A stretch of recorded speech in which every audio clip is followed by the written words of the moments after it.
And good afternoon. Welcome to Let's Talk, Real Talk on Parental Alienation is child abuse page.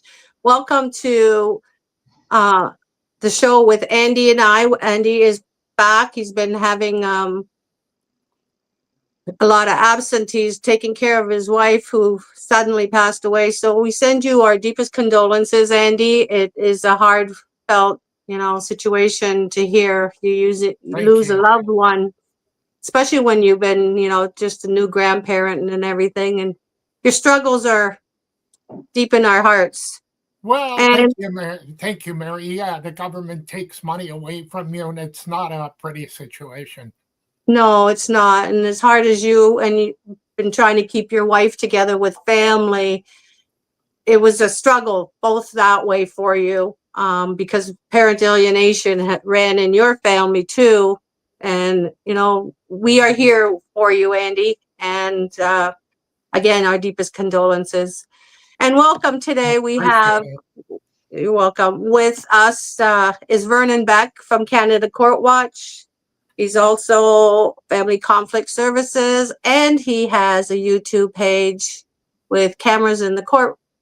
And he is a big advocate for the last 30 years, an investigative journalist, actually. And he has changed his way, and he's now out here helping us doing all kinds of parenting plans, parenting assessment, conflicts, and all kinds of stuff. And today he's going to present us with something brand new that's never been proposed. And, we are so grateful, Andy, to have people that can educate us. We are here to learn. This podcast is all about Right. learning, finding solutions, helping people with court situations that they don't need to get into. And if we can get them in with Vernon and us advocates, the sooner the better, we could help them, avoid a lot of conflict. What do you think, Andy? That's right. I've got to leave shortly, but let me just say this at the top of the show.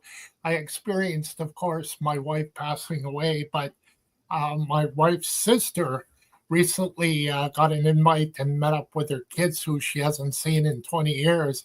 And they basically told her, if you want to reunite, you've got to reunite on the terms of the alienator, who was my wife's sister, well, my wife and my wife's sister, youngest brother.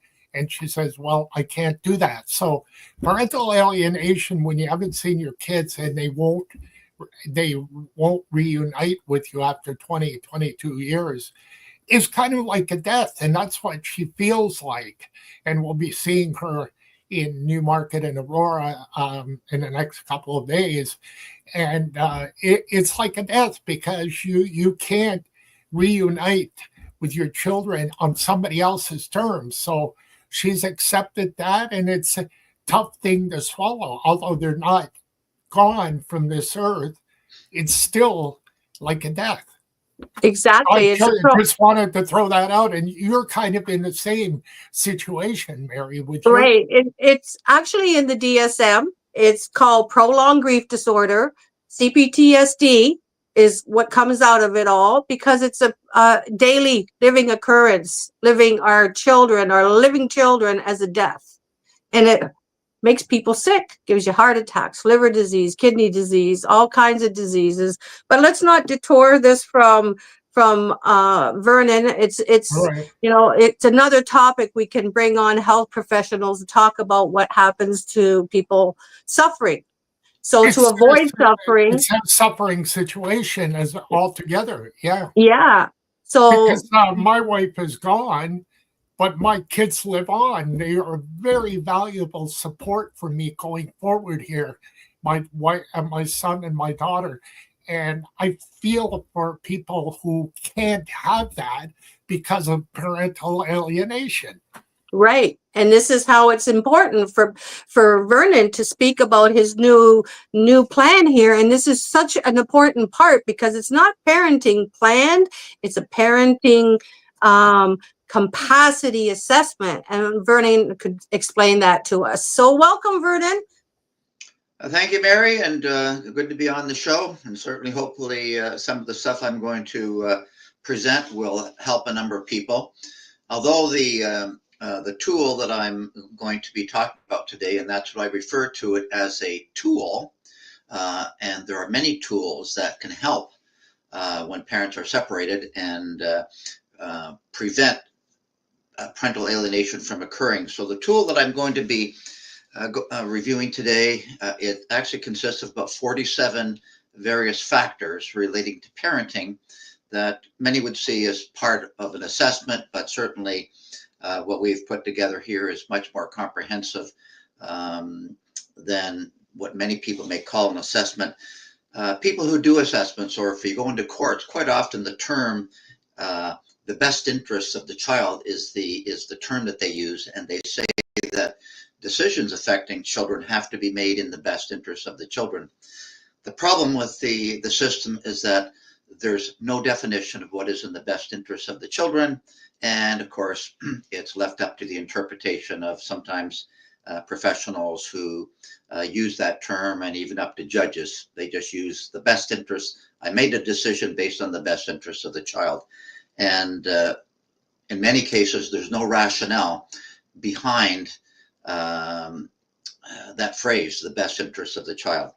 So this one tool I'm going to talk about today is a tool that is one element of the would be defined under the best interests of the child.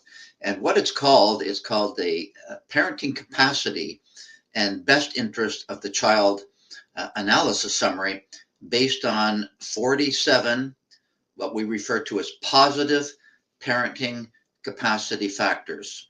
So what I'll be talking about today is that one of the things when you're trying to determine what is in the best interest of a child, of course, okay, what are the positive things that parents have demonstrated, or at the time of separation, or just prior to separation, or even during the early stages of their separation, even in court?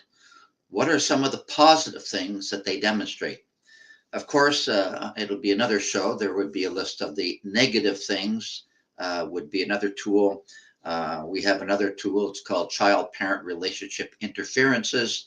And again, kind of another tool that when you put these various tools together, you can clearly see the rationale behind the term, what is in the best interest of the children. So I'm going to present. I've got my, I'm going to share my screen and go through. There's 47 items in this list, and I will go through them. And certainly at the end of the show, if people have any questions or whatever, and I see, Mary, you've got the my screen up there now. I do. So I will start going through the list for readers. I won't have time to really answer too many questions because there are 47 things. But there's the title of Parenting Capacity and Best Interest of Child Analysis, based on 47 positive. These are positive factors. So the first thing that you'll see, and it's sometimes even in legislation as well, it talks about the attachments of children. So the first thing you need to look at, and from a positive perspective, are the healthy emotional attachments of a child to the parent or primary caregiver. So when a family separates, you want to look at those attachments. Is it a good attachment? Is it a bad attachment? Do the children love and each of their parents? Do they hate? I've had cases where the children literally hate one of the parents because they've been abused, they've been beaten, they've been all kinds of bad things they've been subjected to by a parent, and so they literally do not have a healthy relationship. So basically, you're looking at when you're getting into court, or you're trying to determine what's in the best interest of the child, you want to look at the healthy relationship between the primary caregiver. Then as we move down the list here, you're looking at the emotional attachment to extended family members. I've spoken to children who in some cases have grandparents who live with them. They may have an aunt or an uncle who live in that same home due to the situation of the parent. So again, I've had kids who have said that they hate their grandparents living with them in the home, that the grandparents are mean, they see them fight and stuff like that. So again, you're looking at is there a loving bond with the extended family members? Now it says who reside with the child. You know, not common, but there are a lot of families where a family members may actually live in the same home. Moving down, again, you're talking about healthy emotional attachments of children to extended family members who do not reside with the child. So we're talking about grandparents, aunts and uncles who would, they just live remotely. Some children may say, well, I haven't seen my grandparents in 5 years. They live in another country. We get a card from them occasionally. So again, in a case like that, they wouldn't be considered to have a healthy attachment. There may be an attachment, maybe just because they get birthday cards and stuff like that. But you're looking at the emotional attachment. Do these children have an emotional attachment to people that are relatively close to them? And most importantly, is it healthy? Now, for those that get into attachment theory, and I'm not going to cover it here, but if you look in attachments, children can sometimes form unhealthy attachments with their caregivers, which is one of the problems that are faced. You can get a parent who's abusing their children, but that child will still often say, I want to stay with that parent over another parent. And that's when you get into identifying what may be an unhealthy situation. Now, this workshop that you're looking at, you'll notice that there are X's over there. And if you look at the categories, in this case here, this is a real assessment that's being conducted currently right now for a case that's before the courts. There's a checkbox for the mother, father, and not applicable. So basically, if you look at the questions have all been kind of phrased in a way to determine which parent or both, because you can actually, when you get over to the checkboxes here, you can actually check both off. If the child has a healthy relationship with both parents, you can check off both boxes. Okay. Now, in this case here, we had, and this is a real example. In this case here, the father had a healthy relationship with the children, even though the children said that they wanted to spend time with their mother and they liked their mother. The mother was violent. She was subjecting the kids to unhealthy and unsafe conditions in her home. She was a hoarder. And when I say a hoarder, it's one of the worst cases of hoarding I've ever seen that was supported by photographs. And that's not a healthy relationship for kids to say that they want to stay with a parent when there's, in this case here, there was dog feces around the house. There was mold. There was dirty clothes. The kids couldn't even sleep in their beds because there is junk and dirt and dog hair and feces on everywhere. So obviously, in this case, for this case here, even though the kids said, "Oh, we like our mom," definitely it was not a healthy relationship. Now, as we move down, the next thing, of course, that the courts in Canada have made is an important element is about partner violence, domestic violence. That is, the courts here in Canada have said that must be taken into consideration in every case. So in this case here, we're looking at what is the domestic violence between parents. Now, again, we're only looking at the positive factors. So if you look at the question, it says, which parent has refrained from promoting or engaging in any form of domestic violence? Okay. Now, and this has to be independently verified. We're not looking at allegations. And in this case here, the father has been checked off as not having refrained from domestic violence because we have videos of the mother and members of her family physically attacking the father and other family members from the paternal side, physically attacking them in a public place while the children were right present. We have video evidence of that. And I have spoken to the children who said they were terrified and crying when they witnessed their mother and members of the maternal family attack them while they were with the father and the paternal grandparents. So that's why the father is checked off here. There's no evidence that he's ever been violent, but we have video recorded evidence the other way around. Okay, exposure of the children to violence between other family members. So in this case here, the children exposed members of the paternal family, and it's verified by video, attacking, physically attacking, and threatening the father and members of the paternal family. It's a rare situation. Everything was caught on video. And I spoke to the children as well. I do interviews with the children as voice of the child, and the children disclosed that they were frightened watching their mother and members of her family act that incident.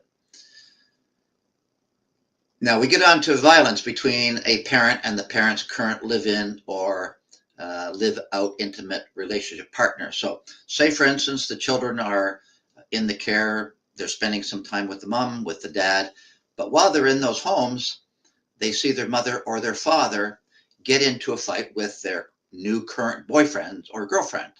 Well, again, that's an element of domestic violence that the children are being exposed to, even if it's not their former partner or the mother or the father of the children are witnessing that parent. So again, we have the same thing here, violence between a parent and their boyfriend or girlfriend. In this case here, it was not applicable. The parents didn't indicate that that was a problem. The children indicated that they didn't see that problem at all. But it is there. I have had cases where children have seen their parents during their parenting time get in a fight with their new girlfriend or boyfriend. Now, violence against other adults in the parent's household.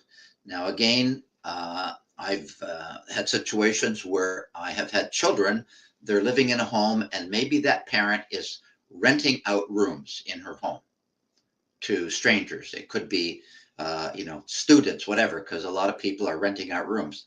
Well, there have been cases where children will actually see and witness a fight between maybe a renter that's living in that place, even though they're not a family member. So again, if they see their parent commit violence against somebody, that parent is not acting in a healthy way toward the children. So again, everything, if you look at the question here, which parent has up till now refrained from committing violence toward any other adult person in the household? And that's what you're looking at. Any other people who just happen to be living there, and there's more of it these days because of the problem with affordable housing and people starting to share their homes now. I've even had cases where I've interviewed children where the children have said that their parent has gone out and there's been somebody who's living in that house has come down and sexually assaulted them while their parent has been out of the house. So in this case here, again, in this case here, we didn't have any information about the mother, but certainly we had the children. The father certainly gave us information, and we spoke to his current live-in partner, and the children said there was a great relationship. They loved the father's new girlfriend, and she had other children, and all the children got along great. So we definitely knew the father did not was having any problems with anybody that he was living with in a relationship there. Now we get down into the situation here again, looking at which parent, are the parents providing home living conditions for their children? And in this case that we did this checklist on, the mother was a hoarder, and it was pretty bad. And we have photographs of the house. Even dog feces were on the floor. Mold was growing on the clothes that the children wore. The children disclosed how they went to school, and the other kids told them how they smelled. And it's because the mother was sending them off to school with mold. And we have pictures of children's clothing 2 feet high sitting on a moldy floor in the basement. So It was a pretty bad situation. So again, the first question is the ability and willingness of the parties to provide the child with the basic necessities of food and safe, healthy shelter. So again, does that parent have food? Do they have a relatively clean house by community standards? Do they, basically what people would expect that children should be living in here? So again, the father, we looked at the home. He was living with a woman. There was other children. They had a beautiful home, but we knew that the mother, uh, it was deplorable conditions, even confirmed by the children. They said they weren't allowed to go into certain areas of the house because the smell was so bad. So we got children who couldn't even go to certain rooms in their own house, living with their mother. So again, the ability to provide a home living and an environment which would be, they'd find comfortable to bring their friends into. So most kids, as they're growing, they like to bring their friends over to their home, to play, watch TV, come over and have a meal. In this case here, the children could go to their father's home with his live-in partner and her children, and the children had no problem going over there. They loved it. They could interact with other kids. They were proud of that home. But they told me that they were not allowed to bring any of their school peers or anyone. They were not allowed to bring anybody into their mother's home. That was one of the rules. Can I ask you something, Vernon? Let me Sure. get in there for a second. You said the kids went to school smelly. Yeah. Did the teachers not say anything to the mother? Well, Did they not go knocking on the doors and say, well, why are your kids dirty? again, this didn't come up in that because we didn't speak to the school officials. But again, it's it could be some teachers might have been maybe feeling, well, it's maybe their poverty and they can't afford it and they don't want to maybe embarrass. So again, there may be other factors there, but it's not something that we didn't get into, other than the children did disclose that the house smelled, and pictures and dog feces throughout the house clearly indicated there was a problem. So So these kids were neglected these kids were by the being neglected. school, by the school, because a Again, school I should wouldn't, act on it right away. again, I wouldn't want to make that assumption. Again, it's never good to make a statement without verifiable evidence. Maybe the school did. Well, it wasn't a statement. It was just, So I'm just when you saying, see stuff like that, people jump on people no matter what.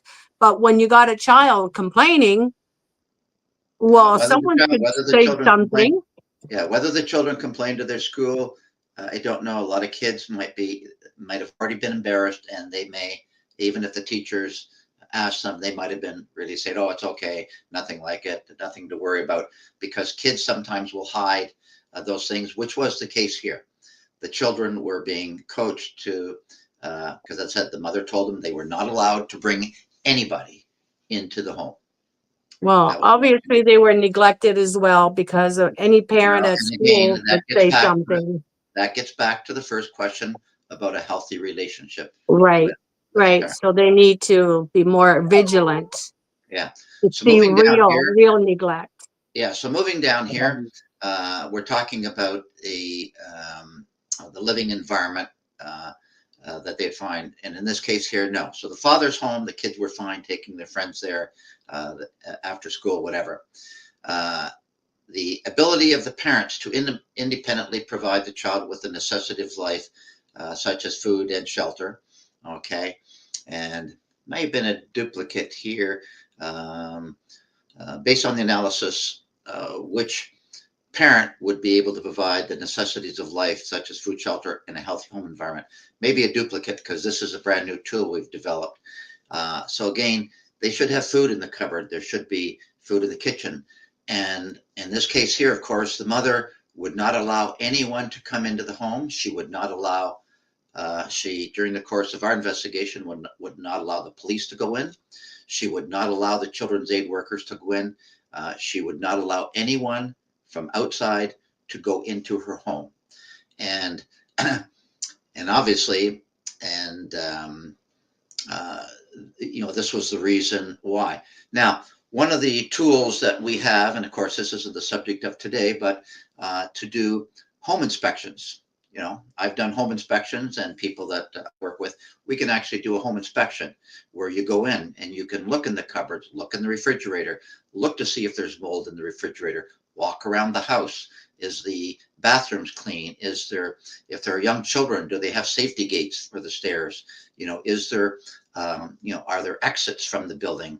If you have young children, are there locks on the windows in apartment buildings and that?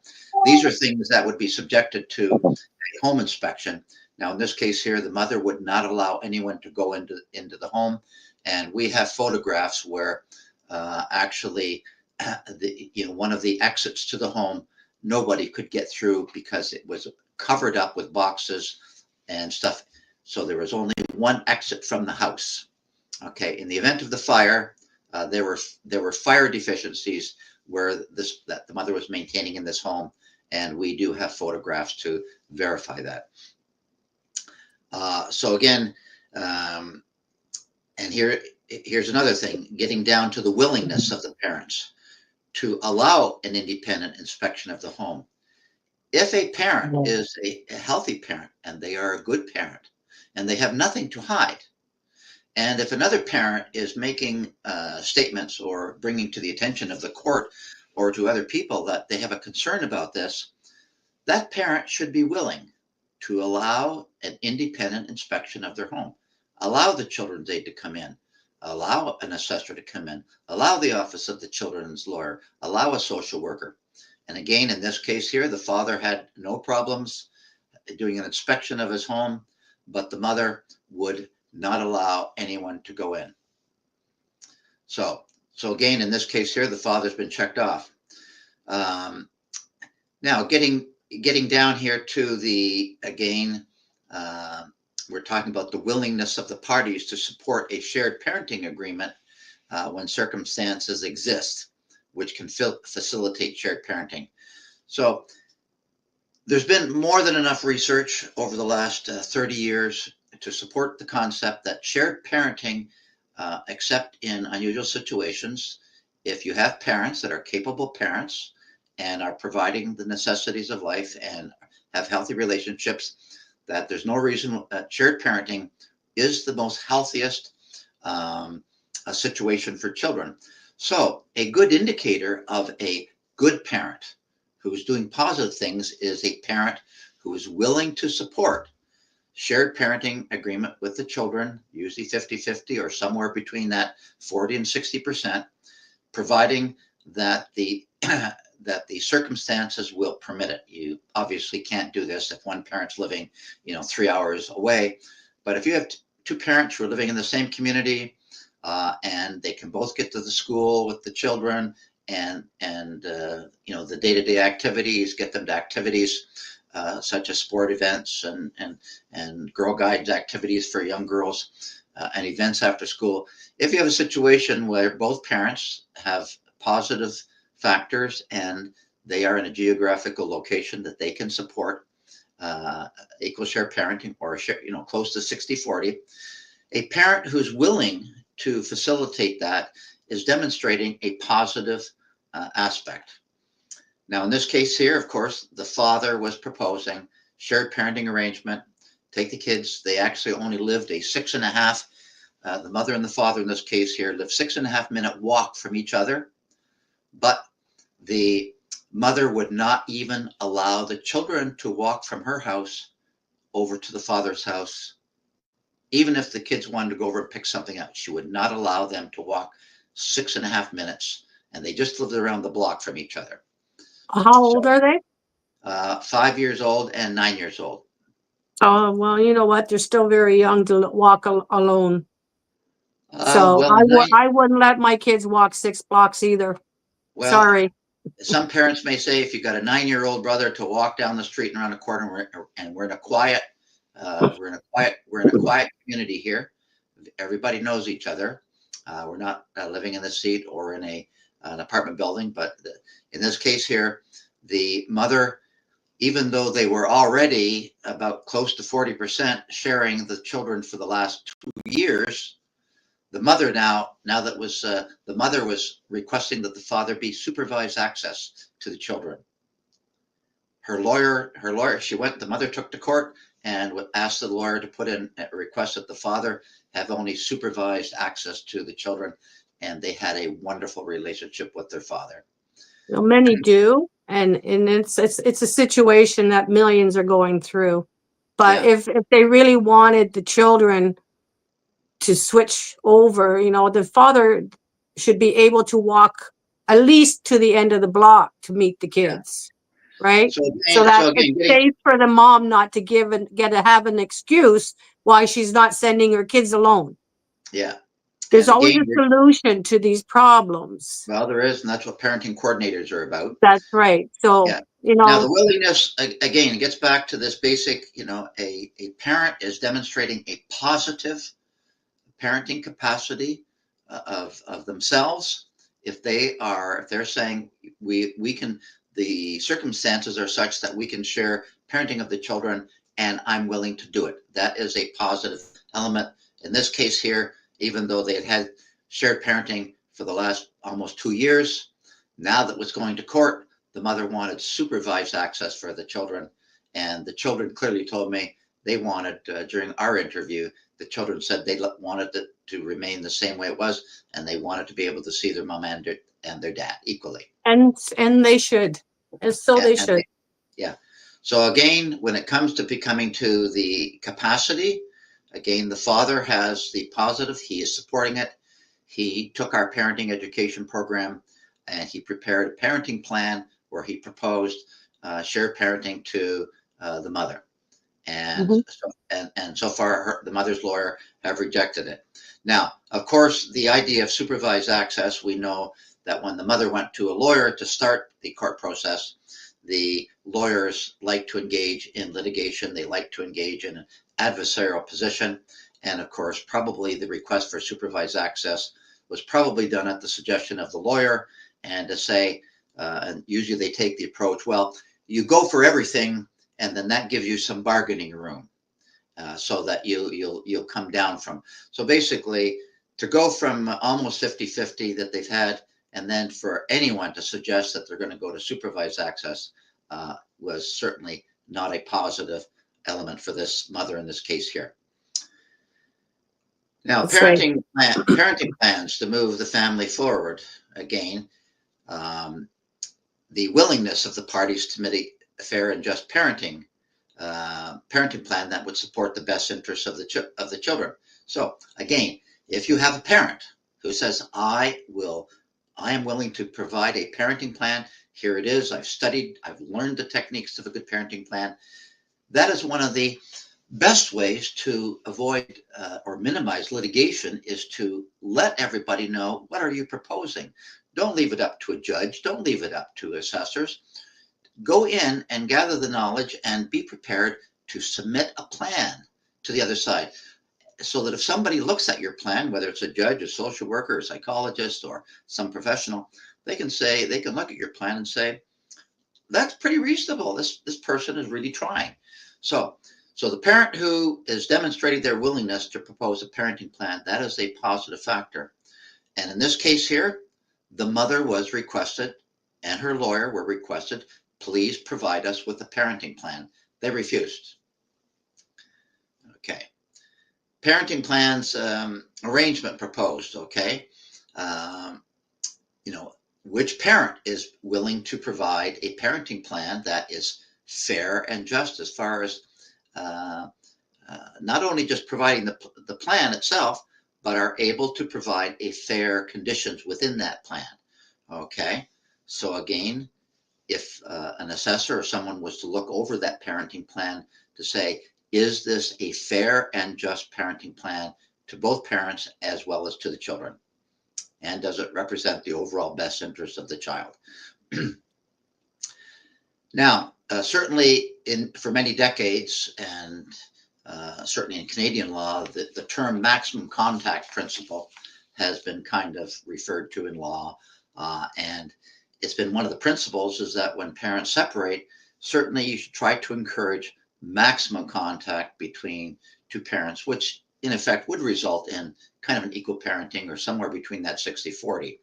So again, if you have parents who are saying, I would like to maximize both of our parenting time so that the children will maximize the distance, that again is demonstrating that that parent is demonstrating that they are, trying to promote the best interests of the child, because they understand that parenting time and relationship with the other parent is important. In this case here, the mother wanted supervised access for a good father that the children loved, and the father wanted to propose shared parenting between 60 and 40%. Now we get into wishes and preferences of the child. Okay, based on an analysis of the information, which parent has demonstrated their willingness to allow the child to freely express the child's wishes and preferences in private with outside family support persons. So I work as a parenting coordinator sometimes, and I do voice of the child reports. Here's what typically happens.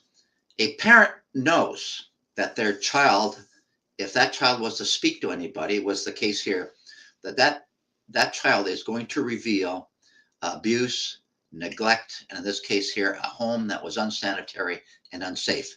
So the parent who is abusing the child is going to try to prevent the child from speaking out. So what their lawyer and that parent will use as an excuse, you cannot speak. Nobody can speak to the child unless they get the consent of both parents. Well, if a child is being abused and there's a condition put on there, well, that child can't speak unless they get the permission of the abusers, it doesn't make sense. But I have seen that even professionals and even courts and lawyers will argue that all the time for their clients because they know their clients are abusing the children. And in most cases, most lawyers don't give a damn about the best interest of the children. They are obligated to fight for the best interest of their client. So that's what the obligation of a lawyer is, to fight for the client, not the children. That's right. Money in pocket. Yeah. So basically, so in this case here, a lot of people don't realize it. You don't need, a child does not need permission from anybody. Not their parent, not their parent's lawyer. They don't need permission from anybody. Nobody, not even a judge, can stop a child from speaking out to anyone. That right is protected, certainly in Canada, and I'm sure it's in the US as well. It's protected under our Charter of Rights and Freedoms and under the UN Convention of the Rights of the Child. Even children have certain basic rights. Now, a judge, for instance, someone might say, well, the judge ordered that that this parent can't take that child to go and be spoken to by anybody. That may be true. An order can be made against a parent that they can't physically take that child to go and see a psychologist. That may be true, because the court can make an order against the parent. But you will find the court cannot make an order against the child. So a parent could go to the child and say, I know you want to speak out. I can't take you anywhere because the judge and the children's aid workers have said, I'm going to get in trouble if I take you over to speak to somebody. But here's a phone number, here's their name, and you can call them yourself if you want to. And yes, I have had children who have reached out to me. They have been given my phone number. They have been given my name. They have been given information about what I do as a child advocate. And I have interviewed children without the involvement of parents. And then I have helped get support for those children independently of their parents. And quite often when the parent who may be abusing those children is aware that they no longer can hide the abuse or hide the conditions in their home that they're doing, quite often that will get them to become more reasonable and to start back down.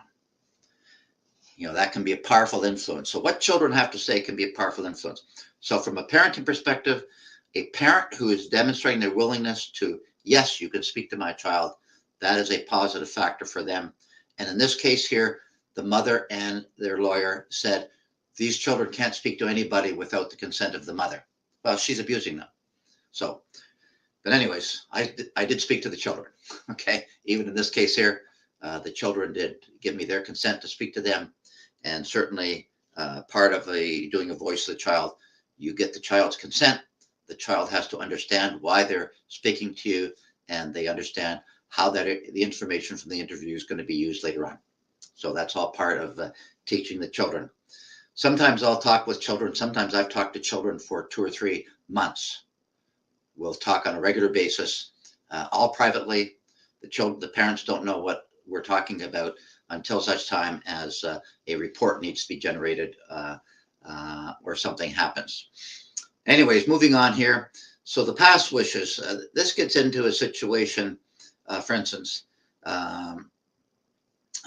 based on information provided, which parent has the child indicated as based on past circumstances. So I've had situations, for instance, where the child would say, well, I'd like to stay with my mom or my dad. Back then it was good.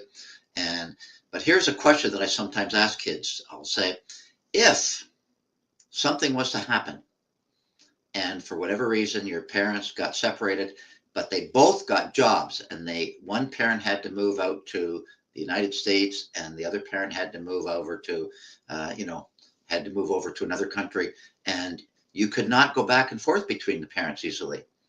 If you really had to make that choice, because there is no choice from the parents, would you have a preference? And that's when the children, when they're of age and maturity, that's when they will actually think and say that, yes, if that situation would occur, I would prefer to go with this parent. So that can be an influence as well. Okay, so again, we get down here to the view of the children. So again, we get in here is to, that's going to reflect positively on that parent, because the child is saying, yes, in that situation, I'll go with that parent. And again, a view of the children as to which parent would be the preferred parent. Okay, again, in the work I do, we actually have, and if you look carefully here in red, we have what's called a parent comparison questionnaire for children. It's another tool if an interview with the children was performed. We have another interview that specifically gets into the child's questions with the children during a voice of the child, where we talk about who helps you with your homework, who makes dinners for you, who provides this for you, who goes to your hockey games, who goes to your dancing, which parent encourages you to do this, which parent encourages you to have friends over. So we actually have another checklist, which is another tool. It's a parent comparison questionnaire. We're just asking the children to compare. You may have 2 parents, but one parent is more actively involved. I've had kids say, well, when I'm at home, my one parent, they're on TV all the time. They're watching YouTube. They're doing shopping. But my other parent, is always taking us out after we get home, and we go for a walk. We take the dog for a walk. So actually you get into extracurricular activities and things like that, where the children will actually just compare. So there is a different checklist. That's another tool. But again, in this case here, we had a situation where the mother wasn't very active, and yet the father involved, walked them with the dogs. He was on the hockey team with the son, took the daughter to dancing and things like that. And the children basically said, well, mom didn't really do an awful lot with them. Okay, here's a question sometimes kids that are of an age of maturity here. One of the things that's important for children is to, what are they going to be like when they grow up? Role models. So I'll sometimes ask the kids, I said, if you had a parent, which of your parents would you like to grow up as? If you were to become a parent, what would you like to be at? And you'd be surprised. A lot of kids, they actually know. They'll say, oh, I want to be like my mom, And I'll ask why. Well, she really helps out. She does this, she does that. She's nice to, all the kids like her. And of course, we have comments about fathers as well. So quite often they will point out who they would like to be when they grow up. Okay, here's another thing that's a situation here. Mental health considerations. This is a factor. Based on analysis, okay, which parent has not suffered from any form of mental illness requiring medication? So we're very specific. Any person that's obviously visited a doctor and is being told to be medicated for anxiety, depression, or ADHD while in the care of role caring of children within the past 5 years. So again, must be medicated, must have been medicated by a doctor, and it must be related to these things. These are things, depression, anxiety, and ADHD are known factors that will adversely affect abilities of persons to function. So if you're in a caregiving role and you're having to take depression medication, that most reasonable and informed people are going to say that's somehow going to have an effect on your parenting. And yes, I have spoken to kids who say, Mom, their mother or their father comes home and they start drinking.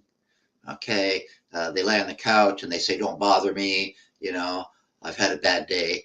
Well, certainly this is going to adversely affect the children. So again, it's only one factor of many. So if they're not on medication, in this case here, we have evidence we have the prescription bottle, we have the doctor's prescription. The mother has been taking and was keeping this a secret from the father. She was secretly taking medication for mental health for depression and anxiety. Okay. And the kids are reporting, she wasn't really very active and was always kind of, wanted to lie on the couch. Okay. So that's again a factor. A parent who's not on medication, that is a positive parenting assessment factor. Down here, we all know about parental alienation and parental estrangement. And again, I'm going to watch my time here. But again, based on analysis of information, which parent has not engaged in parenting behaviors associated with child-parent relationship, which could result in parental alienation. And of course, the same thing here, behaviors associated with child-parent relationship interference or coercive control, which could result in parental estrangement. So if you have a parent who's trying to alienate the children, you can't call here. I don't want you're not going to see the parent. I hate your parent. Those are behaviors that are going to contribute to alienation of the child from that other parent.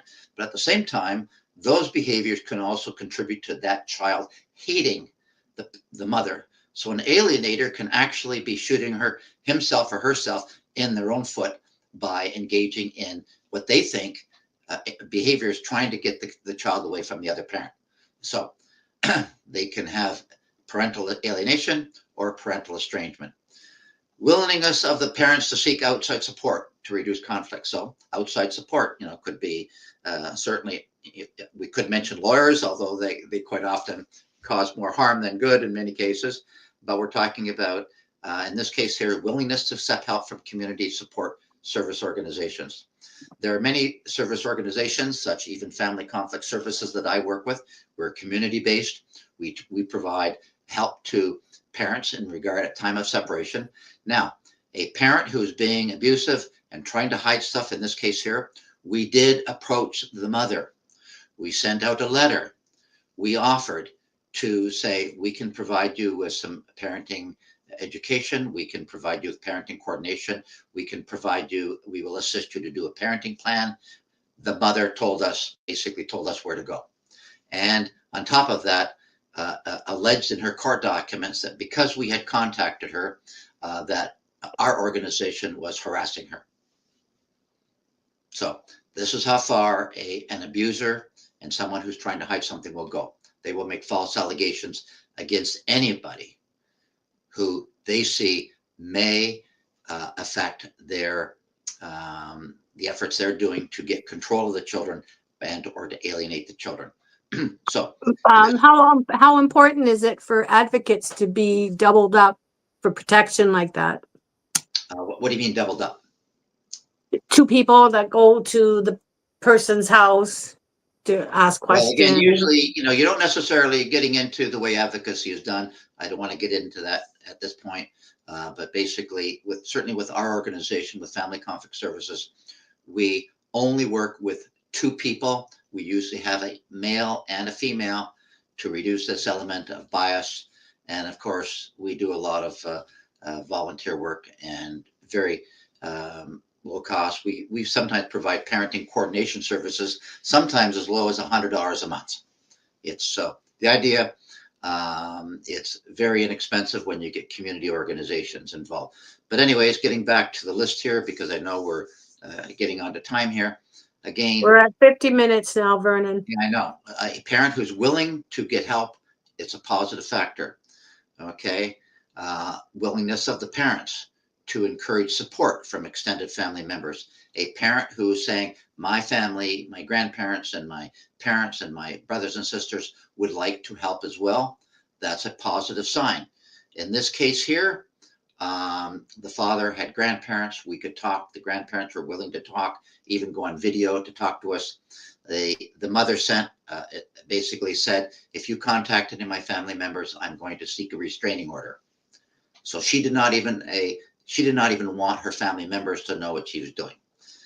Okay, willingness of extended family members to be involved. Extended family members are part of this child's family circle. If they really care about a member of their family, they should be willing to help.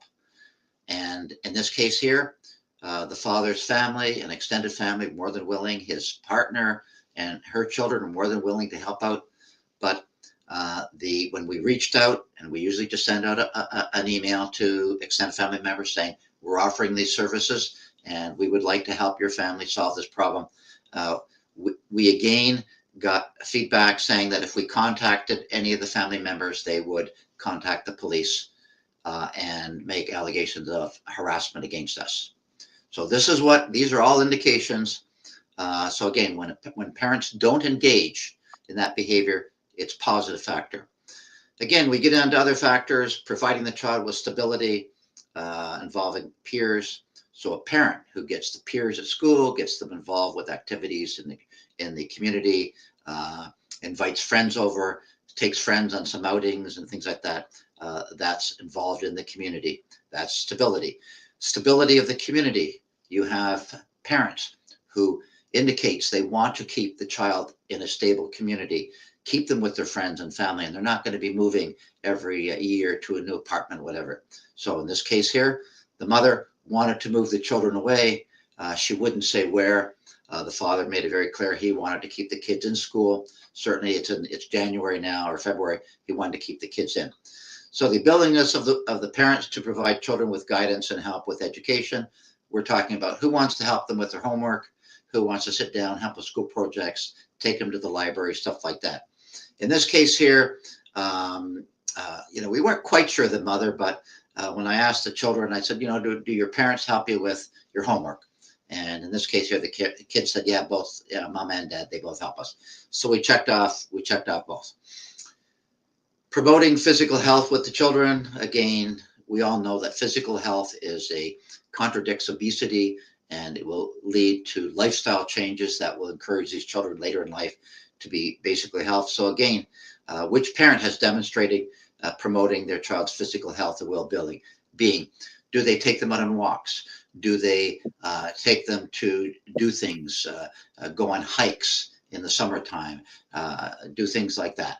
So basically you're encouraging, do they get them out there shoveling the snow? I mean, I wish I had a couple of kids I could get to shovel my driveway, okay? Especially with the storm coming up in a couple of days. But so basically physical health, permanence and stability of the family unit for children. Which parent is promoting a permanence of a family unit? That's not just the parents, but that's extended family. In this case here, the child had the father had all the family members were involved. They wanted to be involved. The mother did not want her family members to be involved, and actually we were told that she would call the police if we involved did try to contact her family members. And her family members also sent us messages, please don't send us any more, any contact information at all. So permanence, okay, parents as role models. So again, it says here, which parent would be seen by members of the community as being a good role model? So the children. So we're getting here, you have neighbors, you have friends, okay? They're going to get an idea of what you're like as a parent by observing you, and when you take the kids out and what have you, you're playing with them, you got them at the playground. And if parents were to come into your home, look at your home, see how you're, and talk to your kids, people in the community are going to kind of get an idea of what kind of role model you are. Now, on the other hand, in this case here, we have in this case here, the role model. In this case here, the mother was a hoarder. None of the neighbors were allowed to come in. In fact, we had violations by the municipality of violations because the property was becoming so unkempt. The grass was never cut. There was junk all over the yard, and the neighbors were complaining. Okay, so people start to get an opinion. Jesus, are these kids going to grow up to be like this if they ever go out? So that's what it says, based on analysis of the past conduct of the parents. So again, if parents in the community, this father was well connected, had lots of men, lots of other parents he knew. He was well known at the school, being involved. So that was why he was checked off. Promoting and protecting the rights and freedoms of children. Of course, a parent who's protecting the rights understands the Charter of Rights and Freedoms in Canada, the UN Convention of the Rights of Children to speak out and things like that. And again, letting children know you have these rights. And that's important to be teaching children their rights. And again, in this case here, the father was teaching the children, you have the right to speak out, you have the right to be heard. The mother in this case here was telling her children not to speak to anybody and that she would get into trouble. They would get into trouble if she found out about them talking to anybody. So they wish she was striking fear in them. That's what the children told me. They said, Mom told us that if we talk to anybody, we're going to get into trouble. I just recently, not too long ago, in fact, I posted it. I had a handwritten letter from a girl describing how her mother, and this was a letter she wrote to her mother, displacing her anger at her mother, because her mother had told her that if she did not lie to the authorities, the police and the Children's Aid Society workers at that time, that her father was going to be killed. And the girl was about 7 years of age. And she remembered, I went and lied because my mom told me if I didn't say these things, that my father would be killed. I have her letter, and Mary, I think I sent the letter to you. It's on our website. It's been redacted as far as the names go, but you can see the girl's real message to her mother, and it's in her handwriting. She talks that she was forced to lie. And this is where you get into an unhealthy situation. Right. And in that case there, where the children was, in that case there, the child, the courts and the Children's Aid Society gave custody. In the case I'm talking about, this letter, they gave custody to a girl at 7 years of age. Her mother's boyfriend was a convicted child molester, had spent time in jail. And after she got given custody by the Children's Aid and the family court judge, her boyfriend was sexually abusing her and her younger sister. This is how bad it is when people don't do proper assessments. Okay. And in that case there, the Children's Aid Society, it cost the taxpayers of Ontario tens of millions of dollars. And in the end, the Children's Aid Society were found guilty of malicious prosecution, okay, incompetence, and they were caught committing perjury before the court. That was the Children's Aid Society. It was a precedent-setting case. But moving on here, because of our time, willingness to avoid future conflict, willingness of the parties to resolve matters outside of the family court system. Well, if you certainly look at court papers, and you look at websites for the Department of Justice, they always say, try to resolve things outside of court first. In this case here, the father sent a parenting plan. The father sent asked for a parenting coordinator, suggested that, if you got any problems. The mother's response was she went and filed a motion in court immediately, asking for supervised access, and committed, this is where the case of domestic violence, where she actually went to a point where they physically attacked the father in a public location, and it was all caught on video. So the willingness, so a parent who's a positive person should be reaching out and saying, let's solve this without court, and here's my proposal. Willingness of the parties to resolve issues without involvement of police and child protection services. So again, you'll get all kinds of situations where somebody is late. I've seen situations where somebody got tied up in traffic or their car broke down, and what does the other parent do? Oh, he or she, they're 15 minutes late, and they call the police and they say, I'm concerned about the child and I need you to do a safety check. I had a case just a few months ago there where I was talking to the mother on Zoom in her car, sitting outside the father's home. Okay. And I told the mother, I said, I got the kids on Zoom inside the house and they're doing fine. And the police showed up at there, and the police came into the home. And of course, I'm on Zoom there and I talked to the police. Completely unnecessary. And what the parents do, they're trying to get these police and child protection involved to create reports that they can use, that their lawyers can use in court later on. To say, oh, they came here, there's been 6 reports, but nobody ever looks at the background of the reports. They just say, oh, 6 reports, there must have been a problem there. But anyways, going down here for providing compliance to community standards and expectations for providing care for the children. Again, we had, in this case here, we had a mother, a hoarder, house was a mess, it's just disgusting. The kids were sick all the time because they were breathing the mold in the home. And yet the father had a lovely home, other children in there, good relationship with the community, had lots of people in the community that supported him.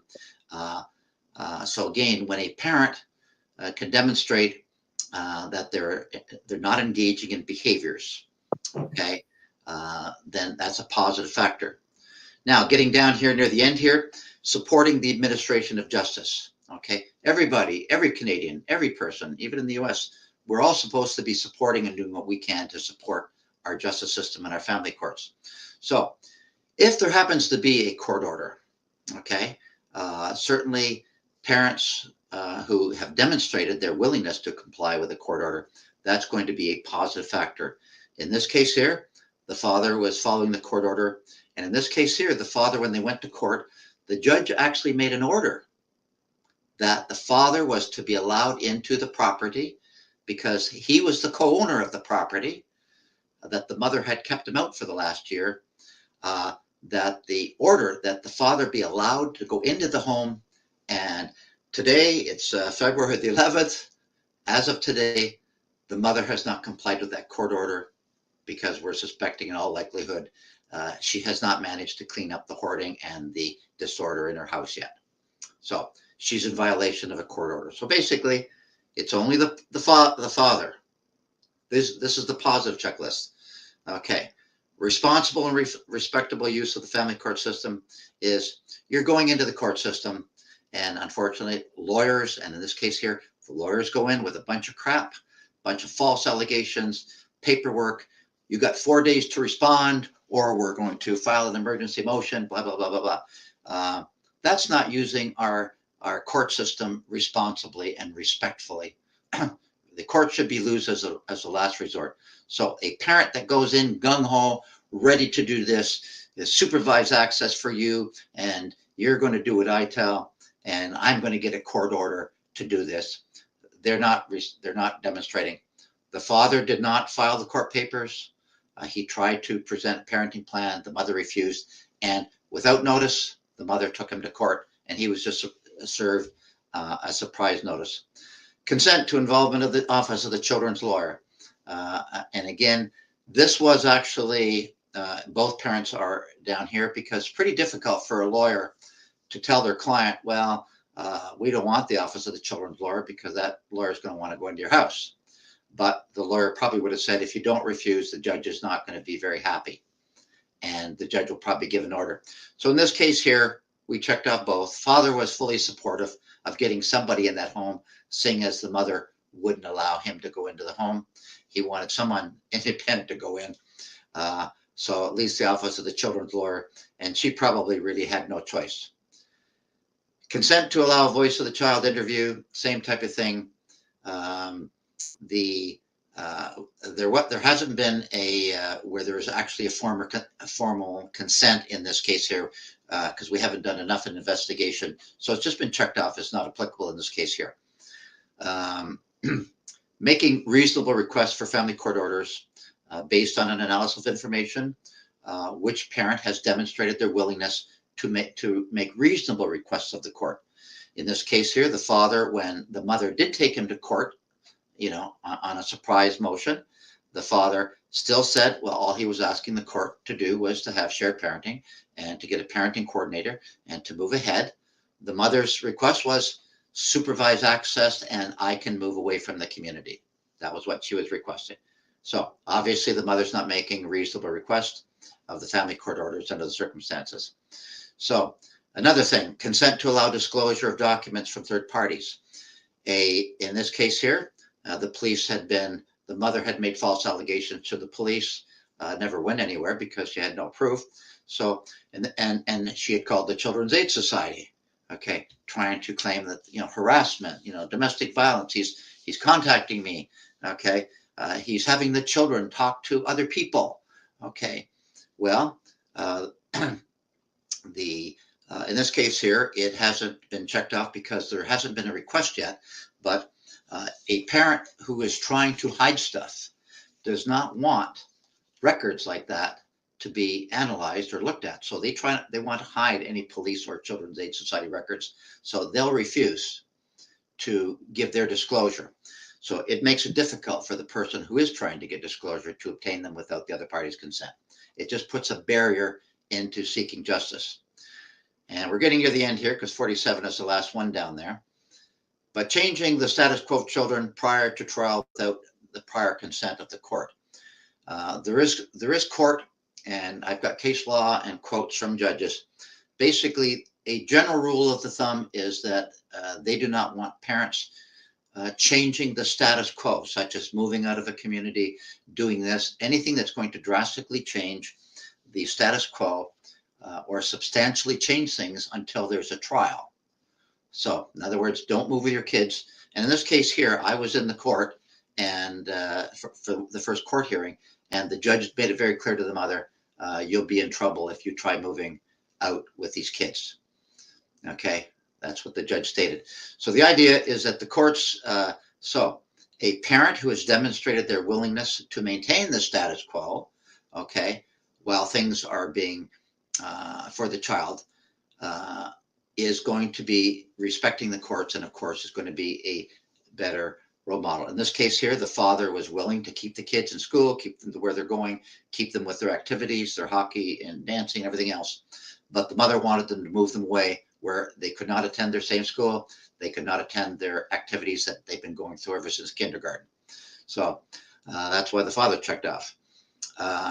Non-use of false or misleading allegations. Of course, we know false allegations are, as Senator Ann Cools, who I personally know and have been with on many occasions, has stated publicly before the Senate in Canada that false allegations are the weapon of first choice used in family court proceedings, which often mislead people like Children's Aid Society workers to believe these falsehoods, and where children end up getting abused. So any parent who's making false allegations is not a good parent, but any parent who has demonstrated that they have not made statements in court which can be reasonably shown to be false or misleading, that is a positive factor. So if you're in court and you're making a statement, you should not just say this to say, I was being abused, he abused me or she abused me for years. If you're making that statement, you should be supporting that in your appendix with examples, and ideally witnesses, recordings, whatever. But to go on and make allegations and you've got no proof, we know, everybody knows this is going on in courts today. Throw as much mud as you can at the other side, and let them spend all their time defending themselves against the mud, and the court will never get down to the real issue of what's in the best interest of the children. And the last thing, again, that is certainly in Ontario, Canada here, we have a law here, and it's at the end of this paragraph, it's under sections 136 2B of the Ontario Courts of Justice Act. Every person who is attending a family court hearing or attending court in this province of Ontario, Canada, you have the right to take in an audio recording device, usually just a digital recording device. Sony and Samsung and Olympus, they have recorders you can get for under $100. You have the legal right to take that into the courtroom. You have the right to take that down and put it in front of you in the courtroom to record everything that is said in that court for the purposes of supplementing your notes. And, when you're in a court setting, especially if you're self-represented and, there's so much going on, the other lawyers speaking, it's impossible to write and talk at the same time. So by getting a recording device in there, that was the whole purpose. It's to assist you to get justice for your children. Now, the first thing that's going to happen, and I can tell you this has even happened in the last 2 or 3 months, I've been in some court hearings where the abuser, the lawyer who's representing the parent who's trying to hide information or trying to hide the truth will argue, Your Honor, that person has a recording device. Okay. You're not allowed to record. Okay. And believe it or not, a lot of the judges don't even know the law. They'll say, well, ma'am, or sir, this is, you're not allowed to do that. Didn't you read the door? Didn't you read the sign on the door? It says there's no recording in here. Well, tragically, many judges do not know the law. Many of the lawyers don't know the law. And even those that do know the law, if they're working for a parent who's not a good parent, they do not want to have that other party who's trying to protect the children to have the use of any tool that's going to help them present a better case or help promote the best interests of the children. They want to disadvantage that person as much as they can. They want to impede their rights under sections 132 of the Courts of Justice Act. I have been in courts and I've had people tell me, where the court secretary has left her seat and has come down and has physically taken a recording device off someone's bench. Now, under the Criminal Code of Canada, that is theft. Okay? Nobody has the right to take someone else's property. Okay? The only person who could do it in a court would be a judge, and they would have to make a court order on the record ordering someone to take that recording device from that person. And even a judge would probably never make that order, because a lot of the judges probably know what the Courts of Justice Act is, and they know they could probably get disciplined by ordering a recording device removed when that is recognized as a right of people in court under the law. But anyways, getting down here at the end of this, what we refer to as positive parenting capacity factors, there are, in this case here, there's 47 factors. And in this case here, when you go through all the check boxes here, going up the list there, the father had 39 positive factors. There were 8 that were not applicable. And either we don't have enough information at that point to make a determination, or both parties may have agreed that it's not a problem, not even to get into it. And in this case there was only 3 factors in mother. So when you work it down to there are only 34 of the 47, or 39 of the factor. Oh, I think there's maybe a mistake on this, because this is just a new list here. Okay, there's supposed to be 39 positive factors. When you take the 8 that are not applicable from the 47, you end up with 39. This should be 39 instead of 34. So the bottom factors is 39 positive factors that apply to these 2 parents. The mother has 3 and the father has 39. When you work it out to percentage, the mother has a percentage score of 8% and the respondent father has 100%. Now, these are just positive factors based on this one tool. There are other tools that you use in combination to really, if you have to go to court, because on this one here, for instance, there is a negative list. So you're taking almost the same questions and you're looking at, for instance, to say, which parent, you could go back to this list here and you're saying which, a very similar question by saying, which parent has refused? So this is where you're actually getting in and marking down a parent who's actually refused to allow release of documents. Now that can go on the negative list. And So, that can show whether they're being alienated or not as well. well, it's going to show behaviors that Yeah. are alienated. In other words, Yes. this is a parenting capacity, not strictly related to alienation, but many No, of the but it shows they're not willing to accept the other parent to be part of the life of the child. Well, again, when you look at it as a whole, it's just saying that these factors as a whole list, it's not just alienation. Yes, it does contribute to, I'm just saying as a parent, when you look at the overall perspective of a parent being an honorable, good parent and respected, in this case here, this is what it's going at. And yes, some of these behaviors and that are going to contribute to alienating children from the parent. And so this is basically how good of a parent, which parent is Is a good better. parent, is It's better. not better, but is more apt to share the child as well. Because Well, and if it again, was it's 50-50, if they both had the exact same numbers, the no, and judge again, can I see got that they're. and Mary, I got to emphasize, no, this has got nothing to do with 50-50. Okay, that's a No, total. I understand, Vernon, but what I'm saying is, as a parent that sees this, they see that one parent is not willing to share with the other parent the exact same ideas, the Well, same thing.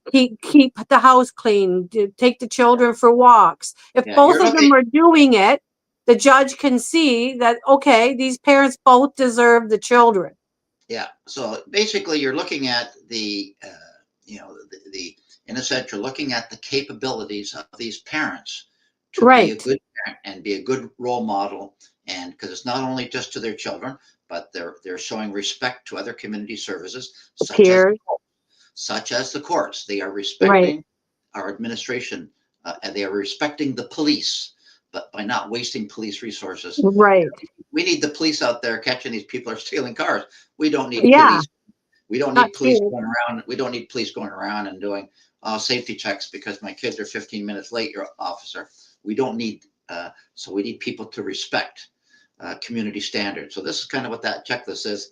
And then later on, maybe on another show, we can go through the negative factors. And of course, then there are other tools. We do have a tool and it's child-parent relationship interference behaviors that actually get into the parenting behaviors that directly impact on the child's relationship with another parent. That is a separate tool altogether. So when you take this tool and you start to combine it with other tools, okay, you now have something that's visually representative, something that you can take into a court. A judge can look at this in court papers and say, hey, there's rationale behind what's been presented to me. There's rationale which explains why that parent is, why I should not rule that this father should go into supervised access, because the father has provided. There's rationale here to explain why this is not in the best interest of the children. So the idea of creating these kind of checklists is that, first of all, they're visual, and they would be used as, in most cases, probably as one of the exhibits. So actually, if a parent gets proper training in how to make a proper presentation into court and to learn whether they're presenting to children's aid workers or to professionals, to Office of the Children's Lawyer, if a parent is able to present this stuff and to show the proof behind it, that it's going to help ensure that everybody is going to come up with a final resolution that truly is going to be the best interest of the children. This case is right now This case is presently before the court. Okay. And certainly I've spoken to the children. And again, the only thing I can say, yes, myself and other people that work with us in our community group have been told that if we communicate with members of the family, that the police will be called. So And that's wrong. That's wrong. that says a lot about people who are members of this family, what their real interest is when it comes to helping these children. Right. Okay, I think we, as I say, we're almost an hour and a half there. So that's kind of my presentation on this new tool that we developed. And again, if people, we're not widespread using it yet, but it is being used as an example right now in a case before the court. This will be given to the Office of the Children's Lawyer been involved, and it will be going to the Office of the Children's Lawyer. It will be going to the Children's Aid Society. And all I can say, even in this case here, the Children's Aid Society in this case here too, were contacted at early stage, and the Children's Aid Society I am not afraid to say it, and I don't care if their lawyer wants to call me. They have done an absolutely disgusting case helping the two children in this case here. And another factor is that the Children's Aid Society worker who was assigned to this case here is not even a registered social worker.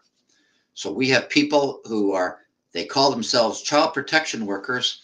They are not even social workers. They're being hired. They present themselves as if they're government employees to people, and they are going out and they are not even social workers, and nor are they licensed under the province of Ontario. They actually are working in violation to the Social Work and Social Services Work Act of Ontario, which would be probably the source of another webinar at some time in the future. And these people need to be reported. So yeah. But So Vernon, thank you so much. I think are you there? Can you hear me?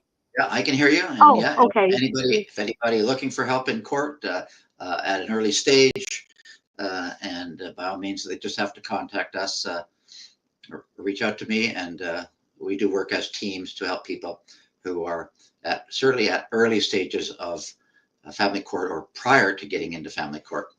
We can help them do parenting plans and basically speak to the children and find out what would be best, and to help them keep out of the family court. Right. I put your email in the box, so anybody wants to get a hold of Vernon, you could always get a hold of me as well, and we can do it all together. So any questions out there, please contact us and we can do our best. But in the meantime, thank you so much, Vernon Beck from Canada Court Watch, Family Conflict Services, and Cameras on the Court on YouTube. You can find us here at Parental, Alienation is Child Abuse, and on LinkedIn Live each week. So we'll have Vernon back and we'll do parenting plans probably the next time, or whatever Vernon chooses for topics. So thank you out there, alienated parents, grandparents, children. Please, try and solve conflicts before you go into family courts. And if you can't, contact Vernon and myself, Mary Auld-Kovacs, and we can guide you through the steps. So once again, thank you and have a pleasant day. Good night. Okay, good night, Mary. Thank you, Vernon.